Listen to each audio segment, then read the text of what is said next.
En nombre del Comité del Servicio de Sanidad y Sanidad Dental del Ejército, les damos la más cordial bienvenida a esta jornada académico-cultural en el marco de la conmemoración del 147º aniversario de nuestra especialidad, instancia que nos convoca a reflexionar sobre nuestra historia, vocación de servicio y compromiso permanente con la salud del personal institucional. A continuación, y con el propósito de dar inicio al desarrollo de esta significativa jornada, invitamos a asumir la conducción de la ceremonia al coronel Francisco Matamala Pérez, oficial de Sanidad, quien tendrá a su cargo la conducción del presente acto.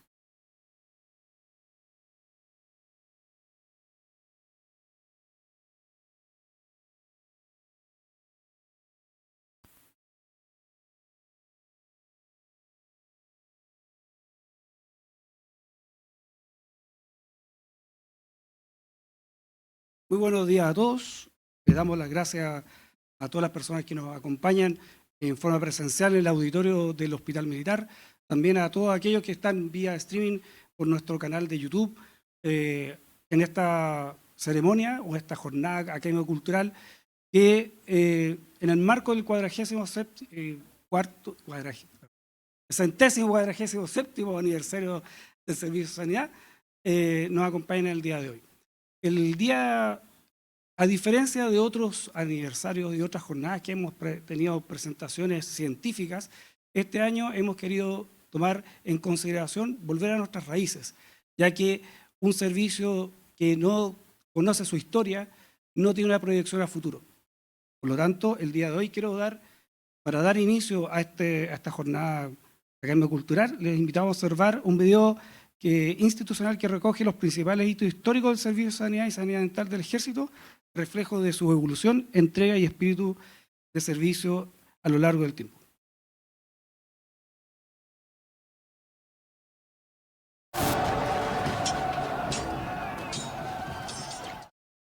El 9 de mayo de 1879, en un momento crucial para la historia de Chile, nace el Servicio de Sanidad Militar, una respuesta urgente a las necesidades de la guerra, pero también el inicio de una vocación que perdura hasta hoy. Semanas antes, el país ya se preparaba. En la Escuela de Medicina, más de 500 personas se reunieron impulsadas por un mismo propósito: servir. Bajo el liderazgo del Dr. Wenceslao Díaz, se conformó una comisión clave que sentaría las bases del sistema sanitario del Ejército. Con el Dr. Ramón Allende Padín como primer jefe del servicio y el compromiso de médicos, estudiantes y voluntarios, se organizó un sistema destinado a salvar vidas en medio del conflicto. En condiciones adversas, con recursos limitados, cirujanos, practicantes, cantineras y camilleros acompañaron a las tropas en cada batalla, demostrando que el valor también se expresa cuidando a otros. Pero la historia de la sanidad se remonta aún más atrás. Desde los primeros médicos en territorio chileno, pasando por la independencia y la creación de hospitales militares, cada etapa ha fortalecido este servicio esencial. Hoy, ese legado vive en cada integrante de la sanidad militar a lo largo de todo el país. Hombres y mujeres que, con vocación y compromiso, cuidan la salud de quienes sirven a Chile. La evolución ha sido constante, nuevas especialidades, tecnología avanzada y capacidades desplegadas en terreno permiten responder con eficiencia en cualquier escenario. Más que un servicio logístico, la sanidad es un pilar fundamental del bienestar institucional, una labor que también contribuye a la comunidad en tiempos de paz. Al conmemorar un nuevo aniversario, honramos a quienes dieron origen a esta historia y reconocemos a quienes la continúan. Hoy celebramos los 147 años del Servicio de Sanidad y quiero aprovechar la oportunidad de saludarlo a todos aquellos que nos ayudan a atender a nuestros pacientes, médicos, enfermeros, oficiales de sanidad dental, todos aquellos que conforman este gran equipo de salud. A todos ellos, muchas gracias y muchas felicidades.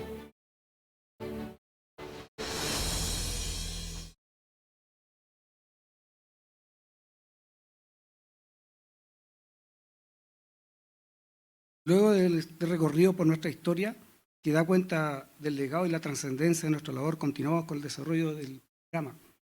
En esta ocasión tenemos la oportunidad y el honor de contar con la presencia del coronel en retiro Luis Rojas Maquiavelo, quien expondrá respecto de su libro Cirujanos en Guerra, abordando una perspectiva fundamental de la medicina militar, donde la preparación, el conocimiento y la vocación se ponen al servicio de la vida en los escenarios más exigentes. Presentar al coronel Rojas Maquiavelo, su currículum es bastante extenso, que hemos tratado de resumir en las siguientes palabras.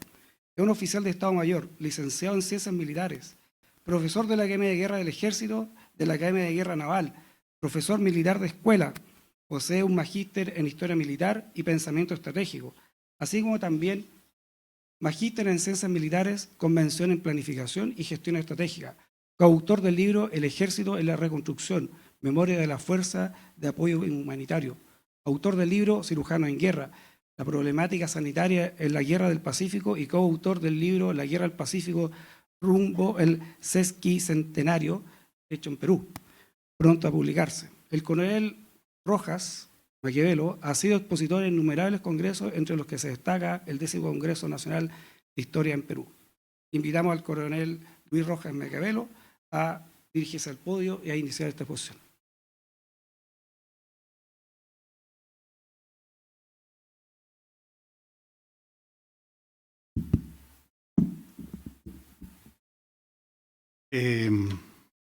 Muchas gracias, mi coronel, por sus palabras. La verdad que si mi mamá estuviera acá, estaría muy agradecida de sus palabras.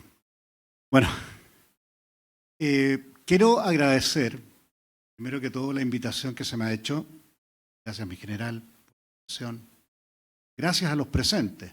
Y sobre todo, un gran saludo de felicitaciones por este nuevo aniversario que cumple este importante servicio, que es la sanidad y la sanidad dental. A continuación, pretendo no hacer un resumen del libro, sino que fundamentalmente focalizarme en aquellos hechos que nuestra historiografía entrega para que nosotros tomemos una conciencia de que lo que se planifica no siempre resulta. La realidad normalmente sobrepasa aquellas planificaciones. Bien. Esta imagen nos muestra el Morro de Arica, ícono de nuestra historia, ícono que nos hace sentir muy orgullosos de los logros militares en la Guerra del Pacífico. Pero ¿cómo estaba la sanidad organizada para poder atender a todos estos hombres y mujeres que combatieron? Bueno, tenemos claro que la ambulancia más cercana estuvo a 8 kilómetros en el Valle de Azapa. Que conocen la zona saben a qué me refiero. 2 cirujanos en la línea de combate para atender a cerca de 4.000 hombres, que son los que subieron el morro. El resultado fue catastrófico. Quizás cifras perdidas que no conocemos.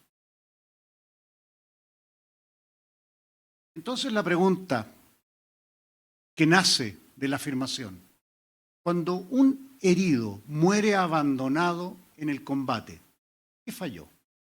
¿Falló el médico, el cirujano, el enfermero?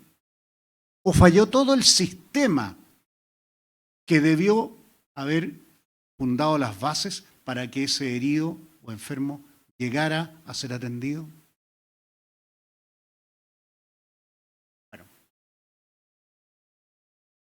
estas situaciones que se vivieron en Arica, fíjense que fue la realidad que tuvieron que enfrentar los cirujanos que participaron en la guerra, y los afectados fueron los heridos y los enfermos. Por lo tanto, como una conclusión en esta introducción, con el caso del Morro de Arica, podemos decir que la victoria en el campo de batalla fue una derrota en el campo sanitario. Pues la asistencia de ambulancias en combate no se vio. La más cercana está a 8 kilómetros. Los heridos, en términos generales, fueron atendidos por cirujanos que también tenían su pega. Recordemos que estaban también combatiendo, especialmente los de la escuadra, estaban combatiendo. Y otros cirujanos que atendieron a nuestras tropas heridas fueron aquellos cirujanos extranjeros que se encontraban en los buques que estaban en la rada de Arica. Fue una atención insuficiente y dispersa. Hubo un manejo inadecuado de cadáveres. Aquí los cadáveres fueron arrojados al mar. Posteriormente la marea los devolvió en la playa, con las consecuencias que todos podemos imaginarnos. Bueno, hubo una atención tardía, obviamente una sobrecarga y finalmente la distancia, el abandono y la indignación tuvo consecuencias políticas. Entonces, ¿qué pasaría si lo que nosotros creemos sobre este periodo que nos llena de gloria estuviese incompleto? Ese es el planteamiento que se estudia y finalmente se concluye en el libro Cirujanos en Guerra. Y es lo que vamos a ver a partir de este momento. Más que una historia de combate, es una reflexión respecto de esta planificación y su resultado final. Bien. Esta breve conferencia va a tratar los temas que se ven acá en la imagen y vamos a partir con lo que es las condiciones médicas de la medicina en Chile durante esa época. Ya. Para moverme un poco.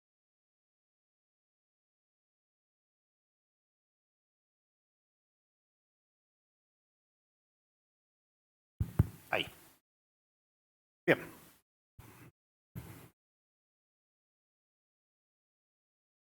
¿Qué teníamos nosotros en Chile de conocimiento respecto de las guerras y sus resultados?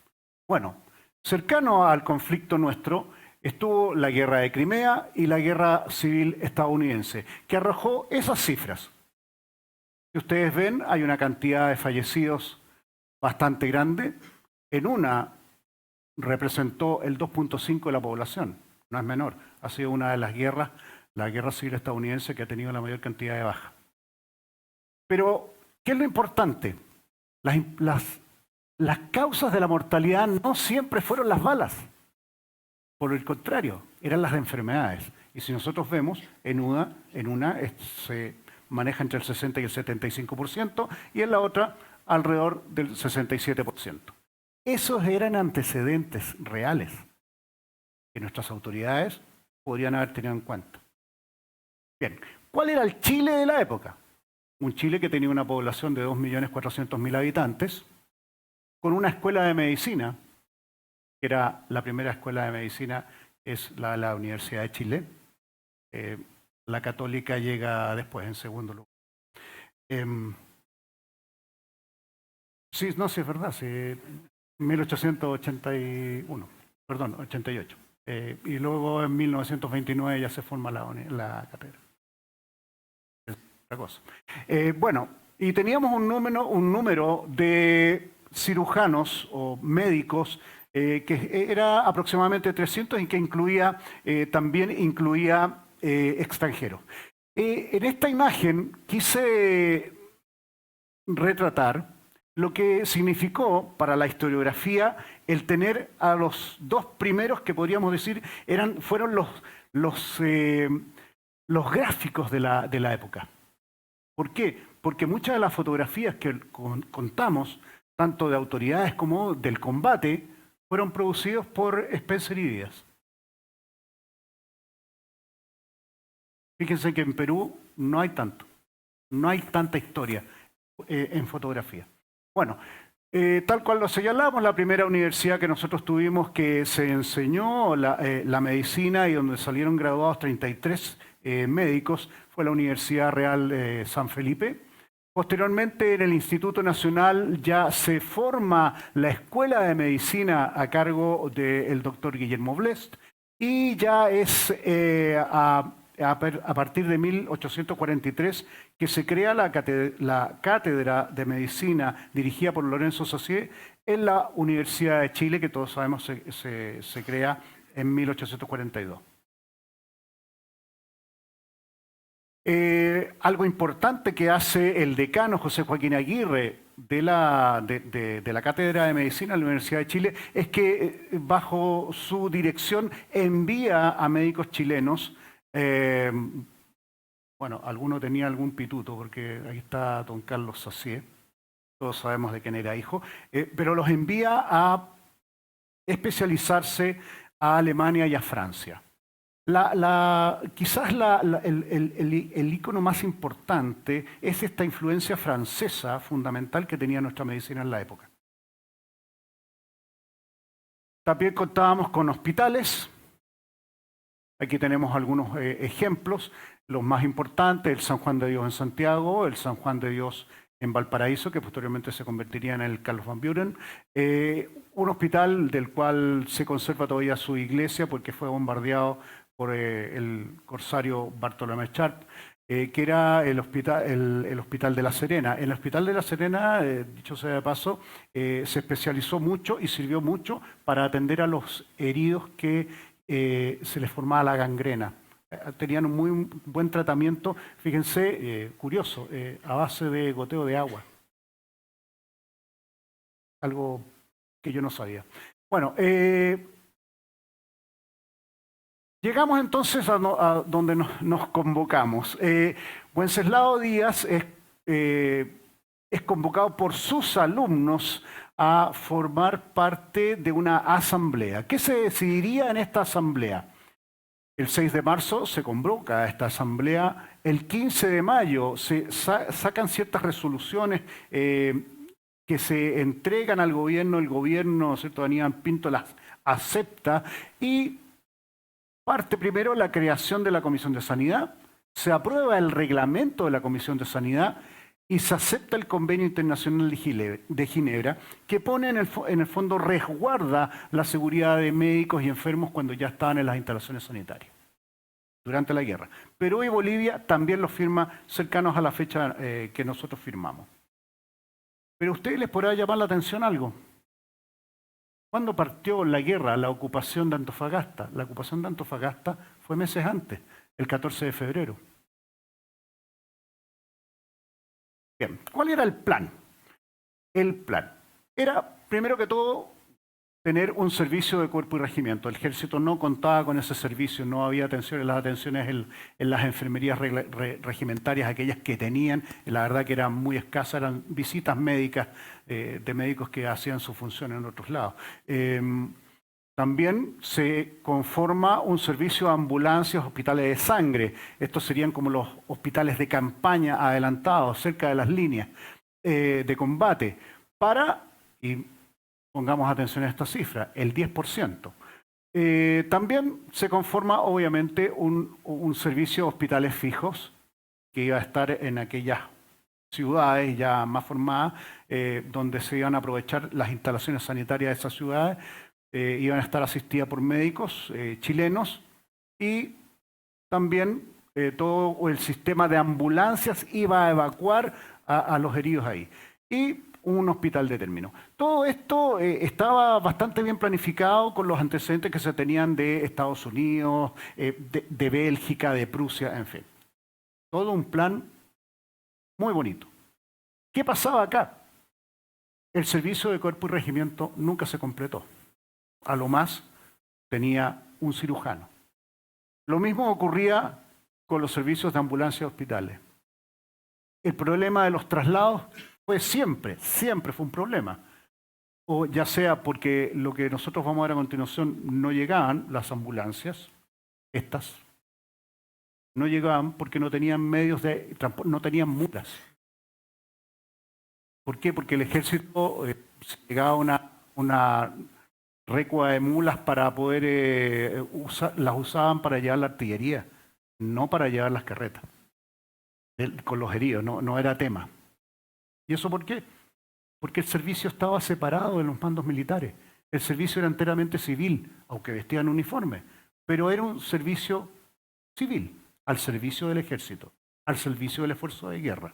Por lo tanto, tenía que existir una gran coordinación, la cual nunca estuvo.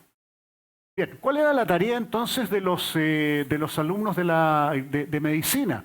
Bueno, ellos entraron, los practicantes, fueron aquellos que estaban en cuarto y quinto grado.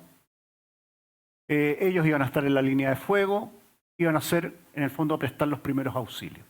Los cirujanos segundos iban a ser aquellos ya recién graduados y iban a estar fundamentalmente en los hospitales de sangre y iban a practicar las cirugías de urgencia.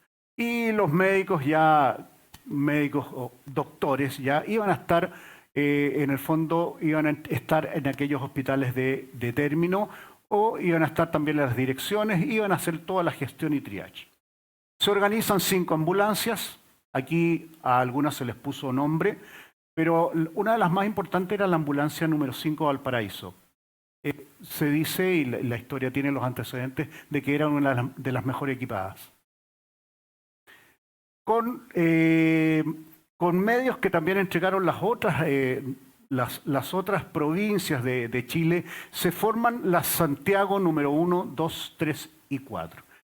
Después se va a cambiar esto, ya no van a tener más nombres, sino que solamente se van a referir a ellas por su número. Bien, pero aquí es donde empezamos a ver la realidad. Lo vivimos en la pandemia. Bueno, ni en las pandemias, ni en la guerra, los planes resisten la realidad. La medicina se ejerce al límite. Y ese fue el problema. Ese fue el problema para enfrentar lo que vamos a ver ahora.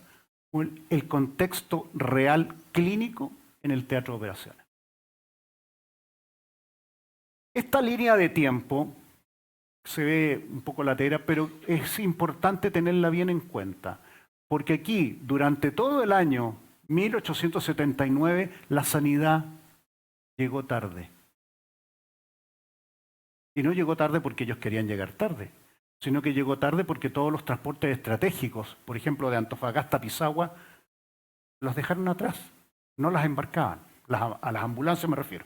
Bueno, tenemos que el 14 de febrero empiezan las primeras operaciones con la llegada de las fuerzas, aproximadamente 2.500 hombres, a Antofagasta. Se produce el primer combate de Topater. No hay presencia de médicos, ni cirujanos, ni enfermeros en la historiografía respecto a este combate. Por lo tanto, gracias a Dios, no tuvimos tantos heridos. Tuvimos 6 heridos y 9 muertos. Dicho sea de paso, los que nos prestaban servicio eran normalmente las ambulancias peruanas o bolivianas. Se declara la guerra y fíjense, el 29 de abril recién llega la primera ambulancia a Antofagasta, que fue la ambulancia Valparaíso. Posteriormente ya viene el decreto de aprobación del Plan General del Servicio, viene la creación del servicio, llega la ambulancia Santiago. Se acepta el convenio de Ginebra y aquí hay un periodo grande de tiempo en que la tropa está siendo exigida no por las balas, sino que por las enfermedades, ya lo vamos a ver. Y viene el desembarco de Pisagua. No hay médicos no hay ambulancias en el desembarco Pisagua. La primera ambulancia, fíjense ustedes, llega después de la batalla de Dolores. Acá llegan las ambulancias entre el 19 y el 20. Llega el doctor Allende Padín, quien sería nombrado el jefe del servicio sanitario del ejército en campaña. O sea, él estaba en terreno. Y viene el combate de Tarapacá, que produce una gran cantidad de bajas, cerca del 33%. Posteriormente, y dado todo lo sucedido y este descalabro que se produce, hay decisiones políticas. y se ordena entonces la reestructuración y reorganización del ejército. Así también, Allende Padín es nombrado en propiedad en su puesto y también reorganiza el servicio sanitario. Bien, dijimos que en Antofagasta, entonces, las ambulancias llegaron tarde, todo, pero no hubo mayor combate que el combate de Topáter. Sin embargo, aquí el problema no eran las balas, eran las enfermedades. Y es muy fácil darse cuenta con estas cifras. ¿Por qué? Porque nosotros aumentamos con estos 20.000 soldados que llegaron en breve tiempo, vale decir, aproximadamente entre febrero y julio, aumentamos la población en un 371%. Por lo tanto, se dispararon las enfermedades. La disentería siempre fue la peor y la más mortal. Las otras que tenemos acá, las venerias, un 40%. Se sacaron decretos para impedir la entrada de mujeres a los recintos donde estaban las tropas, etc. Se hizo un gran esfuerzo, pero siempre reaccionando. ¿Y dónde se nota más la reacción de todos los servicios, del mando militar y del servicio sanitario? Acá. Inutilidad física. Fíjense ustedes que casi un 10% eran dados de baja del ejército por inutilidad física. Vale decir que, ¿dónde estaba el problema? En el reclutamiento. El reclutamiento no tenía una supervisión médica que asegurar de que iba a llegar una buena calidad de soldado al frente. Se reclutaban entre los 15 y los 50 años, entre paréntesis. Bien, respecto a las medicinas, ¿qué pasaba con las medicinas? Aquí tenemos una declaración del doctor Clotario Salamanca, que estaba en uno de los hospitales de término de Antofagasta. Hemos estado todo el tiempo escasos. ¿Qué dice don Víctor Körner, que aparece en la presentación que hacen al principio ustedes? Respecto a los lazaretos donde llegaban los enfermos. Un edificio en lamentable estado, desasiado y asqueroso. La verdad que Víctor Körner, en su libro Cirujano de Ambulancia, todo y permanentemente se queja del estado sanitario, de la falta de aseo. O sea, si Lister hubiera estado muerto en esta época, que no lo estaba, la verdad que se estaría dando cuenta en su tumba. Bien. Vamos a los combates, una rápida pasada por los combates y las campañas. En Pisagua, ya dijimos, no hubo ambulancia.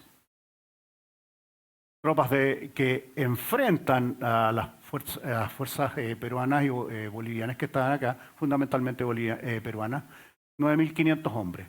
La fuerza de desembarco directa para la cabeza de playa, 4.890 hombres. ¿Cuántos cirujanos teníamos? 4. Afortunadamente no hubo muchos heridos. Pero aquí es donde empiezan a verse las cifras oscuras. Heridos, ok. Fallecidos, ok. Pero ¿quiénes fallecían después, producto de la mala atención o la falta de atención?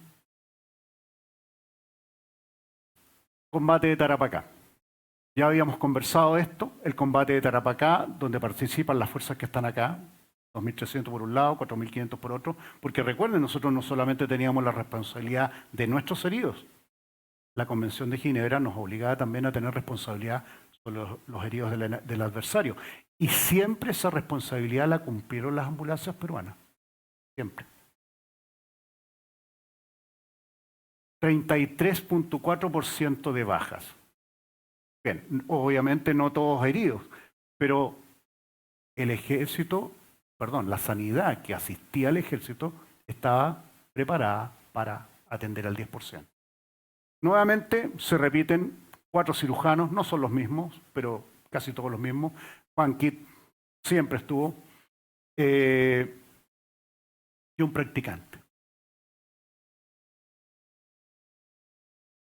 Bien, dijimos que se había reorganizado entonces a fines de este año, 1879, se reorganiza el ejército por orden de la presidencia y también se reorganiza el servicio sanitario. Y queda de la siguiente forma, ahí está la ambulancia número 1 con la segunda división, la ambulancia número 2 con la reserva, etc. Y así queda en el fondo cada división queda con una ambulancia.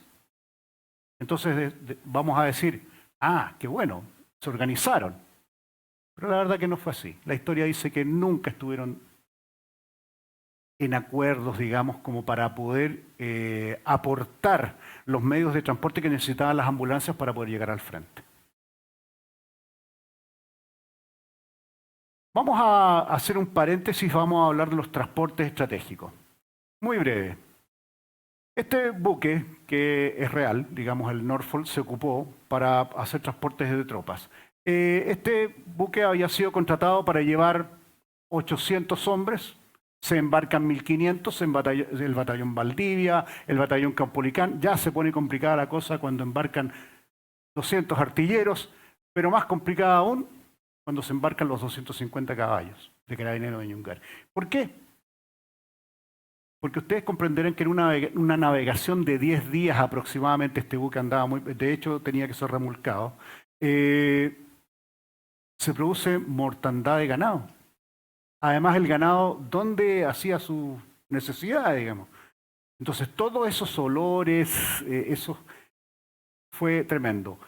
De hecho, este artículo que sale en el diario El Mercurio del 11 de noviembre relata justamente esa experiencia de alguien que va navegando ahí. Y el grave problema sanitario que se empieza a producir. En Tacna, miles de heridos, y esto fue muy grave. Miles de heridos quedaron sin atención. Las ambulancias no llegaron donde tenían que llegar. ¿Por qué? Por falta de medios de transporte. Nuevamente. Claro, se le echa también la culpa al terreno. Arena, qué sé yo, las carretas se quedaban pegadas. Pero el problema es que no tenían los medios de transporte. ¿Por qué? Porque en este caso las mulas fueron ocupadas por los mandos militares para, insisto, llevar las piezas de artillería. En Arica, ya lo vimos, hubo una ausencia en el momento crítico de todo el servicio sanitario. Ahora, hasta acá, aún manteníamos el servicio de cuerpo regimiento. Mal equipado, pero lo teníamos. Posteriormente a esta batalla, Allende Padín toma la resolución, que a mi manera de ver las cosas, fue nefasta, de quitar el servicio de regimiento o batallones para centralizar su dirección. Bueno, es aquí donde la historia nos comenta que muchos de estos cirujanos que servían en los batallones no aceptaron eso y se incorporaron como soldados de la tropa en los batallones para poder seguir con su gente. Bien. De respecto a esta batalla, ¿y por qué se van tomando estas resoluciones? Bueno, el doctor Allende, miren lo que dice el superintendente. O sea, el superintendente mismo reconoce que hay falta de elementos para poder transportar heridos. Esta batalla no solamente produce efectos grandes, gigantes, en todo lo que es la moral de la tropa, sino que también lo produce en el propio servicio. Servicio que era enteramente civil, insisto, usaban uniforme, pero eran civiles. Ellos tenían solo el mando del superintendente, Allende Padín. Se producen entonces muchos eventos de indisciplina. Pero ¿cómo solucionamos estos eventos de indisciplina? No se podían solucionar porque el mando militar no tenía atribuciones. Y esto se va a mantener. Vamos a hacer otro paréntesis para ver las estadísticas que entrega esta batalla respecto de las lesiones. Fíjense que las lesiones más comunes eran aquellas que se producían en los miembros inferiores. Todos los cirujanos de la época se quejan de este tipo de lesiones, porque además astillaban o rompían los huesos con los tiros. Claro, y era porque en Perú se usaba mayoritariamente este rifle, que es el Remington Rolling Block, de 12.7 milímetros. El calibre que se usaba en esa época, en términos generales, era de 11. Y claro, los bolivianos usaban el Sniper Enfield de 14.7 milímetros. Ahora, ellos declaraban que las heridas eran devastadoras. ¿Pero saben qué calibre ocupaba nuestra caballería? Nuestra caballería usaba los Winchester 45. Imagínense ustedes los resultados. Bien. Otro paréntesis que es importante también desarrollar, que es la dieta. La dieta producía un sinnúmero de trastornos gastrointestinales. Esta es una dieta real que dispone el jefe de Estado Mayor del Ejército en campaña para que llevaran los soldados en sus morrales. A esto le tenemos que sumar que los soldados tenían la mala costumbre, por desconocimiento, de ocupar el caliche para salar las comidas, lo cual producía ya el agua normalmente estaba contaminada. Por lo tanto, nos podemos poner en un escenario muy adverso para lo que era la nutrición de nuestra tropa. Volvemos entonces a las batallas y vemos los resultados de Chorrillos y Miraflores. Vean los números. 23.5% de baja. Aquí fíjense que debo reconocer que el servicio sanitario estuvo a la altura, estuvo bien organizado. Las ambulancias llegaron al frente, por fin, después de varias campañas. Sin embargo, aquí falló el tema, el cálculo hecho para una cantidad de tropas cercana a los 23.000 hombres. También es importante saber que Chile, ya una vez que ingresa a Lima, toma para la atención sanitaria de estos hospitales fijos que nosotros hablábamos en un principio, de los cuales aquí hay uno muy destacado que es el Hospital 2 de Mayo, todavía está en pie con su infraestructura, digamos, ha sido un poco reconstruida por algunos sismos, sin embargo se mantiene en pie y es un monumento nacional. Bueno, este fue uno de los hospitales que se empleó o que emplearon las fuerzas chilenas desde la campaña de Lima hasta 1884, cuando ya las tropas se retiran, después de la campaña de la Sierra. Otros que fueron también el San Andrés, el San Bartolomé, pero la verdad que fueron aproximadamente 6 instalaciones sanitarias que estaban en Lima, además de otras dependencias, como por ejemplo el Palacio de la Exposición, donde ahora es un museo de arte.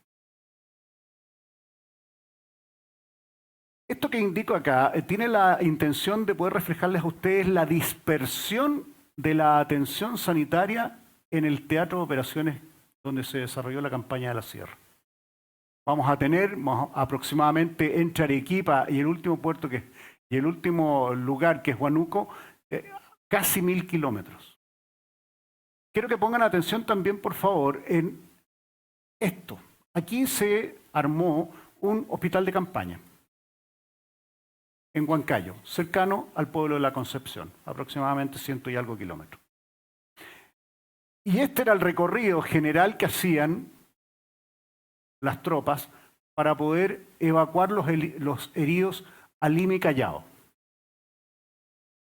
En Callao era muy importante porque ahí, especialmente en el pueblo de Barranco, aquellos que lo conocen, que es un lugar muy lindo, teníamos ahí un centro de recreación, ahí donde nuestras tropas iban a poner sus pies en el mar. Si ustedes lo conocen, es un lugar muy lindo. También quiero sacar a colación este tipo de enfermedades, que eran enfermedades típicas de aquella zona. En este caso, la verruga peruana, que en su primera fase era que se denominaba la fiebre de la orolla, porque se pensaba que eran dos enfermedades en un principio. Y no, la verdad que era la fiebre de la orolla continuada con este tema de las verrugas. Pero esto es lo que debían enfrentar los cirujanos. Y tenemos que recordar que en esa época no teníamos vacuna nada más que para la viruela, que también atacó mucho a las tropas chilenas durante este tiempo de ocupación en la sierra. Bien, paso ahora a que veamos todo lo que era el sistema, o repasemos un poco lo que era el sistema de transporte estratégico de heridos, de bastimento, etc. Si hablamos de bastimento, fíjese que muchos de los buques que iban a los diferentes teatros de operaciones, partían de Valparaíso, de Coquimbo, etc., varios de ellos se devolvieron con la carga intacta. Esa era la organización logística que teníamos.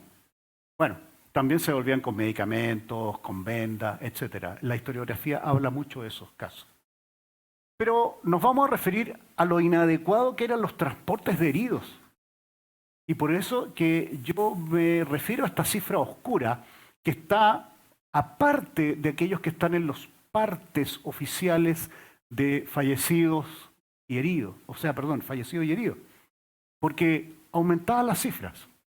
Aquí tenemos un hospital de término que está que se ubicó en la Quinta Normal, en lo que se denominó el Hospital de la Exposición, que hoy sigue en pie. Este edificio está en la Quinta Normal. Bueno, aquí se ocupó este edificio para albergar a los heridos que venían llegando de los frentes de combate. Algunos quedaban en Valparaíso, otros eran trasladados. Miren la cantidad de heridos o enfermos que se trasladaban a la zona central. Es alta. Bueno, no fueron todos de inmediato, obviamente esto es una cifra de las campañas, pero 350 que se reciben, esto es un acta que levantan los médicos de este hospital, de los 350 que se reciben, hay 200 que venían con podredumbre de hospital, fiebres altas, etc. Muchos de ellos fallecen. En este caso, 70. Bien, para ir terminando ya esta parte, vamos a decir que dentro de la guerra fallecen 3.000 hombres por enfermedad, un 57%, si nosotros recordamos las cifras de las otras guerras, habían sido alrededor de un 67%, bajas por combate, 2.200, o sea, un total de 5.210 hombres es lo que figura en nuestros partes oficiales como fallecidos. Sin embargo, aquí están los heridos. Aquí donde yo advierto que hay que sumar al menos un 10% a estas cifras. ¿Cuáles fueron las enfermedades más mortales? Ya lo dijimos, la disentería, fíjense, mató 1.800 hombres. Luego vienen la fiebre tifoidea, la sepsis, obviamente, la neumonía y el cólera. Bien, con todo esto ocurrido y ya terminando en las fases ya casi finales de la campaña de la Sierra, viene la reestructuración. Vale decir, la Comisión Sanitaria del Ejército y la Armada en campaña cesa sus funciones y pasa o se establece la dirección del servicio sanitario, dependiente ya de la Intendencia General del Ejército. Esto es algún dato. Todas las entradas en los hospitales a partir de el año 1882 hasta 1800 o segundo semestre finales de 1883, aquí las tenemos. 60.000 entraron y fallecieron 2.100. Vamos a ver dos casos que me llaman la atención. Yo no sé si este primero, donde participa el doctor Tagle-Arrate, decir si fue suerte o el destino, porque Tagle-Arrate era amigo de Eleuterio Ramírez Molina. A Eleuterio Ramírez Molina, después del combate de Tarapacá, que fue el 27 de noviembre de 1879, fíjense que vienen a encontrar su cuerpo 2 meses después, en un estado de calcinación, etcétera, tal cual lo describe el doctor Tagle-Arrate en este protocolo de autopsia. Y aquí las partes más importantes. ¿Cuáles son los hallazgos tanatológicos? Ahí están, cadáver carbonizado. Estaba carbonizado fundamentalmente en las extremidades inferiores y su brazo derecho, que no estaba. Signos de supervivencia combate. Él sabemos que la historia, él muere al lado de cantineras, que le realizan un vendaje porque él quería seguir mandando su tropa. Hasta que finalmente, se dice la historiografía que un soldado peruano le dispara de frente. Este otro caso es yo creo que icónico. El caso del doctor Senén Palacios, él sirviendo como cirujano en la batalla de Tacna, en el batallón Atacama, es herido en el pecho. Queda ahí botado en el terreno y aproximadamente entre 10, 12 horas su hermano lo encuentra, su hermano Nicolás lo sale a buscar. Recordemos que en Tacna prácticamente no hubo evacuaciones. Él se recupera y regresa a servir. Él regresa, participa en casi toda la campaña de la Sierra. Y fíjense que él estaba en Huancayo, un hospital que mostramos, en la zona donde estaba. Estaba y es dado de alta de tifus, pero no para que se fuera a servir, no, sino que para él, junto a otros dos, junto al teniente Mont Salamanca, ¿les suena? Se fueran a seguir su recuperación en Lima. Bueno, en este paso, en esta bajada hacia Lima, pasan por el pueblo de la Concepción. Los recibe Ignacio Carrera Pinto, los atiende, almuerzan ahí. Ignacio Carrera Pinto les dice, oye, pero quédense. Fecha, 8 de julio de 1882, ¿les suena? Y él dice, mire, ¿sabe qué? Yo no me siento muy bien. Además tengo un compromiso con mi hermano que está en Lima. Voy a seguir mi camino. Mont Salamanca se queda. Y todos sabemos los resultados que se obtienen el día 9. O sea, este cirujano estaba siendo acompañado por alguien que, no sé. Pero él dice y él reconoce, porque él después de que termina la guerra se va a hacer especializaciones a Europa. Y cuando regresa a Europa es entrevistado por un periódico de la época. Y él declara esto, para decir, la patria me abría las puertas de la inmortalidad, yo no vi esa oportunidad. Bien, Chile, ya lo dijimos, perdió 5.210 hombres. Están estas cifras que ya les digo, y esos 5.210 hombres fueron entre los 15 y los 50 años. Aproximadamente de los adultos es el 1% en estas edades. Todas estas cifras son reales, verídicas y comprobadas porque están en el censo de 1875. Así que están bien. Estas cantidades, digamos, me refiero a la población. Por lo tanto, si nosotros agregamos ese porcentaje, tendríamos un porcentaje bastante cercano a la realidad de 5.690, casi 5.700 fallecidos, lo que da un 23% de la población total. ¿Cuáles fueron las principales fallas entonces que nosotros detectamos y que he tratado de ir dándoles a conocer a lo largo de esta conferencia? Bueno, salta a la vista la insuficiente organización inicial del servicio sanitario, la escasez crítica de personal, nunca se completaron todas las plazas, la falta de logística e insumos médicos. Lo más grave, creo yo, eran los transportes. Los transportes se realizaban en condiciones muy insalubres. Deficiente evacuación de heridos y enfermos, ya sea desde los frentes de combate hacia los hospitales, que estaban en la zona o hacia las ambulancias, problema de higiene y control de infecciones. Y aquí algo que nos toca a aquellos que alguna vez hemos ejercido el mando. Una descoordinación entre el mando militar y la sanidad. La atención de heridos nunca fue prioridad para el mando militar. Con todo, la evaluación historiográfica, digamos así, la sanción de los historiadores siempre es positiva para los médicos. Siempre es positiva para los médicos, porque los médicos ejercieron cómo debían ejercer. El problema era la organización. Y por lo tanto, se reconoce el compromiso del personal sanitario, se reconoce su capacidad para ir adaptándose. O sea, la orden, se salen todos salen de los regimientos, de los batallones. No, yo me quedo, me contrato como soldado.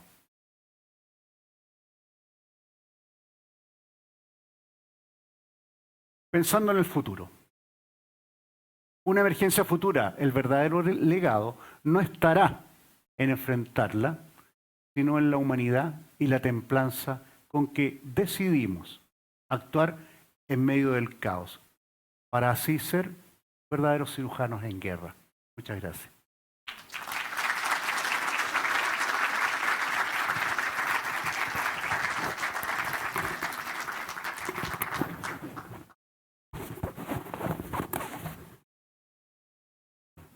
Agradecemos al coronel Luis Rojas Maquiavelos por su valiosa exposición, que sin duda ha enriquecido nuestra reflexión profesional y reforzado el sentido de nuestra misión institucional. Invitamos al coronel Luis Rojas Maquiavelo a pasar al frente para hacer entrega de un reconocimiento. Hace entrega del presente el presidente del Comité de Sanidad y Sanidad Dental, general de brigada Francisco Silva Terán. Yo quiero quitarle un minuto. Primero, felicitar redondamente al comité organizador. Creo que tuvieron la visión exacta de buscar a la persona más adecuada para darnos la charla en el Día de la Sanidad Militar, como ha sido la excelente presentación por parte de mi coronel Luis Rojas Maquiavelo, que nos ha llevado a recordar nuestros orígenes, nuestros inicios, a revisar un poco la historia para proyectarnos en el presente y futuro. Las organizaciones deben permanentemente revivir la historia para ver cómo vamos aprendiendo en esta linda misión que es el sanar, y en esta doble misión que es sanar y apoyar a nuestro país. Le quiero dar las gracias. Realmente creo que esta exposición sería bueno considerarla para el curso básico de adoctrinamiento de oficiales de los servicios en el área de sanidad. Los médicos y oficiales de sanidad dental que están ingresando todos los años deberían recibir esta presentación. Creo que les va a agregar valor a su accionar y nos vamos con tarea pendiente. Realmente me encantó. Le quiero agradecer en nombre del Escalafón de Sanidad y Sanidad Dental por el lujo de presentación que nos entregó el día de hoy e invitarlos a seguir participando de nuestras actividades y quedar a disposición en lo que necesite en lo personal y de todo el escalafón. Mi coronel Rojas, muchas gracias.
Bueno, a continuación, en esta jornada académica cultural, la presentación que ha hecho Miguel Rojas ha sido bastante impecable, como lo ha hecho el Manifiesto Mejía Silva. Vuelvo a manifestar que un servicio que no sabe su historia no se puede proyectar hacia el futuro. Le invitamos a continuación a disfrutar una presentación artística a cargo de una parte de la banda de conciertos de la Escuela Militar. Es un sexteto de vientos que nos va a ofrecer unos momentos de música para cerrar este ciclo de esta jornada académica cultural. Solicito a la banda, al sexteto de la banda de Escuela Militar que haga ingreso y por favor recibámoslos a ellos con un fuerte aplauso.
Bien, permiso. Muy buenos días a todos.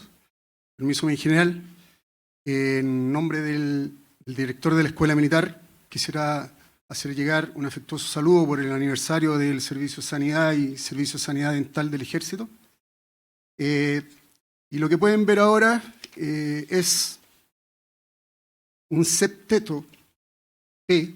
Vamos a agregar hoy día lo que es percusión. En un inicio era un sexteto de bronces y instrumentos de madera,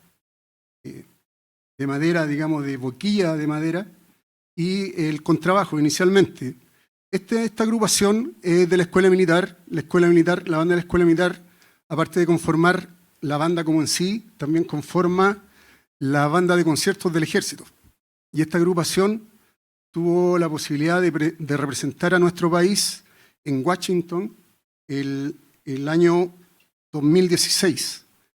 Bien, estuvo en unos saludos protocolares, hizo una pequeña gira por ese sector y pudo demostrar lo bien que lo hacen nuestros músicos dentro de, no solamente a nivel nacional, sino internacional. Su principal función es de esta agrupación, esta es una de las agrupaciones de la banda instrumental de la Escuela Militar y banda de concierto, es poder amenizar distintos eventos. Por ende, esta agrupación solamente se arma en sí en reuniones del comandante en jefe, reuniones del director de la escuela, y hoy día, que con mi coronel Matamala, quien nos contactó, vinimos a ver el espacio y debido a lo reducido que era el espacio para traer a una banda instrumental, y sobre todo a la banda de concierto, que es más grande, propusimos esto. Así que va a ser por primera vez el septeto presentándose en un auditorio, pero normalmente en una comida o en reuniones más sociales.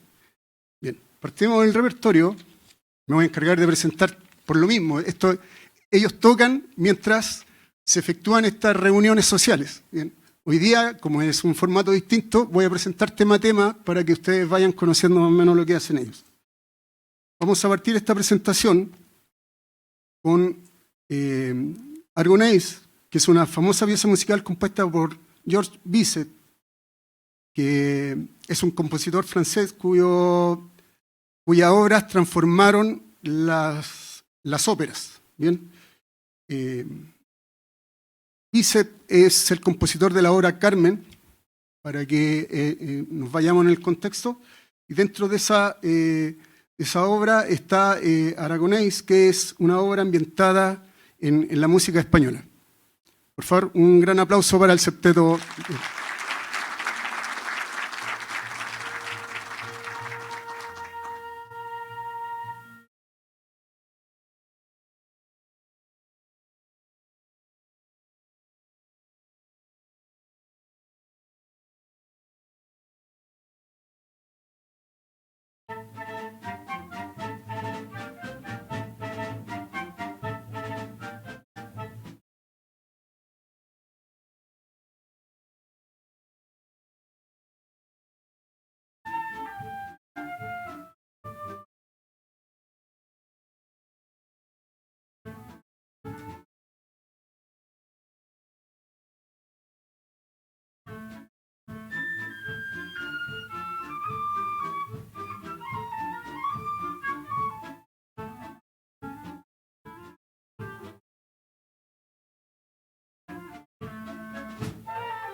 Continuamos con una de las obras más famosas de Wolfgang Amadeus Mozart, compuesta en 1787, que es una serenata para cuerdas que se caracteriza por su estilo, elegancia y armoniosa melodía.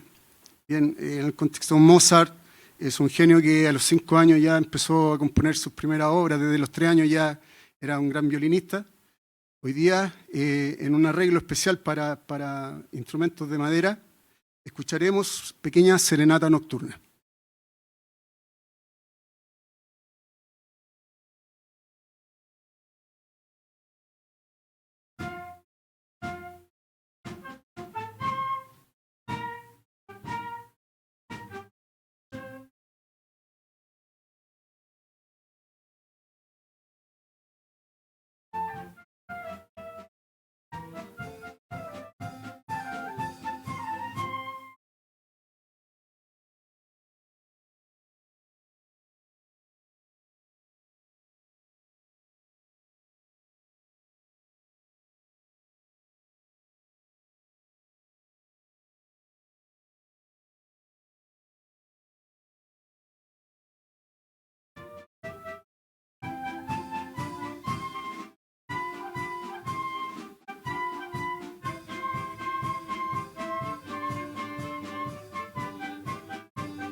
Muy bien, para continuar, vamos a salir un poco de la música clásica y vamos a entrar a lo contemporáneo. En una de las voces más icónicas del siglo XX, el tema que escucharán a continuación es un espectáculo musical inspirado en las canciones más famosas y conocidas de Frank Sinatra. Sinatra en concert.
Un fuerte el aplauso.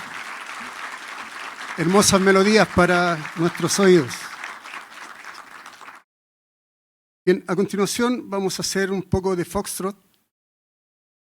Vamos a interpretar Stanchen, que es una famosa obra musical de Schubert, un compositor de los principios del romanticismo y seguidor del modelo de Beethoven. Esta es una pieza de una serenata romántica y tranquila que expresa sentimientos de amor, ternura y admiración, hoy día con un ritmo un poco más alegre para ustedes. Stanchen.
Nos trasladamos a nuestra música nacional en una composición del músico Juan Navarro Castillo, que mezcla elementos de la música clásica con ritmos y tradiciones folclóricas de Chile. Hoy día escucharemos una selección de los temas principales de nuestro folclore, y esta obra lleva por nombre Suite a la Chilena.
Muy bien, y para finalizar nuestra presentación, lo vamos a hacer con la música militar, especialmente con una marcha que es la marcha de desfile de la Escuela Militar.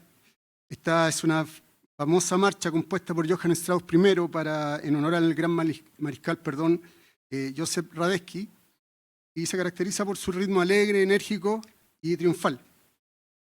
Dejamos para finalizar la marcha Radetzky. Un fuerte aplauso para la agrupación.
Más fuerte el aplauso para la agrupación. Por favor, de pie.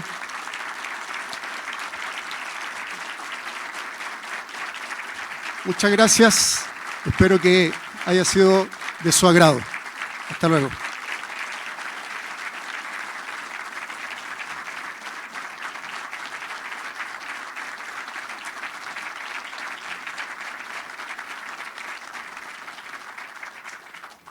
Agradecemos al septeto de viento de la banda de conciertos de la Escuela Militar del Libertador General Bernardo Higgins por su valiosa presentación musical. Invitamos a pasar al frente a su director para hacer entrega de un reconocimiento. Hace entrega del presente el director de Sanidad del Ejército, Coronel Valdo Espinosa Cohen.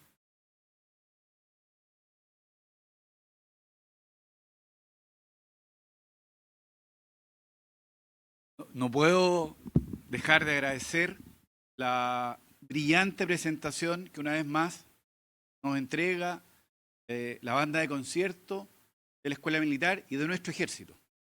Creo que con esto cerramos en forma redonda la forma distinta que el escalafón de Sanidad y Sanidad Dental celebra su aniversario. Somos militares, somos conocimiento, somos cultura. Creo que hemos tenido hasta 3 momentos para resaltar nuestras principales características como profesionales de la salud. Muchas gracias a la Escuela Militar, muchas gracias mi mayor por acompañarnos el día de hoy en este momento tan especial. Espero que este humilde reconocimiento sea parte de su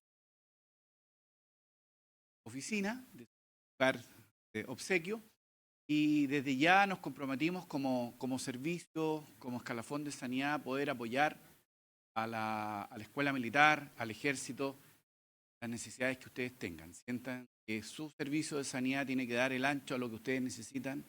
Sientan que su hospital militar sea su hospital militar. Quiero con esto decir también las palabras del dueño casa, que también quiero agradecer que nos hayan prestado la principal instalación de salud de nuestro ejército para celebrar un año más de nuestro servicio de sanidad. Muchas gracias a todos ustedes, muchas gracias.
Bueno, finalmente, para dar cierre a esta jornada académica cultural, ya que mi general Silva ya dijo todo, no me dejó nada más que hablar.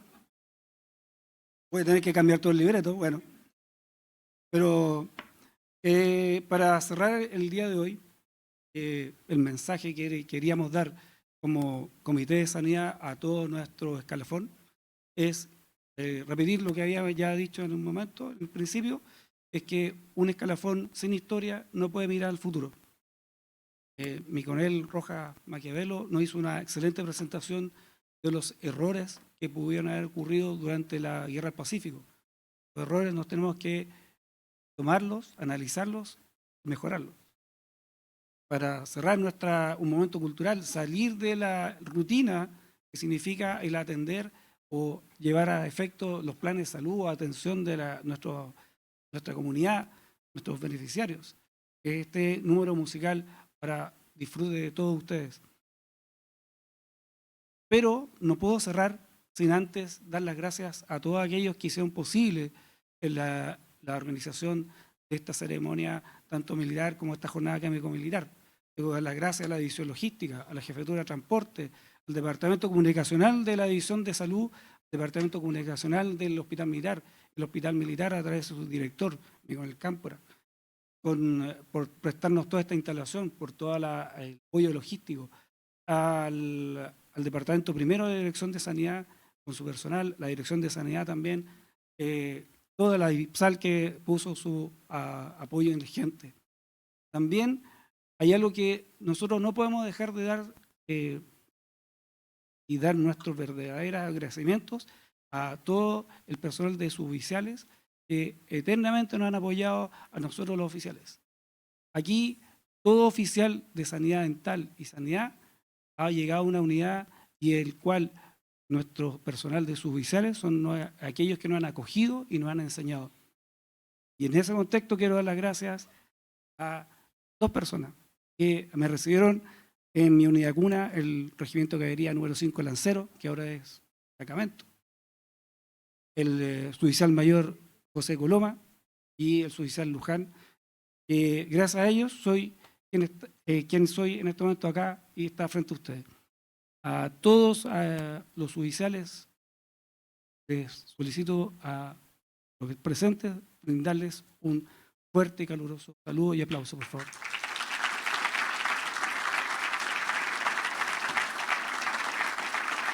Ahora sí, no les quito más tiempo. Quiero dar las gracias una vez más al Comité de Sanidad y Sanidad Dental por dar esta oportunidad a este oficial para estar frente a ustedes y llevarles algo diferente, algo para poder celebrar en nuestro aniversario, en nuestro día que ocurrió el día 9 de mayo. Muchas gracias a todos, hasta la próxima y hasta el próximo año, si es que me renuevan el contrato. Nos vemos allá. Muchas gracias y hasta luego. A todos los que nos ven por vía streaming, próximo año.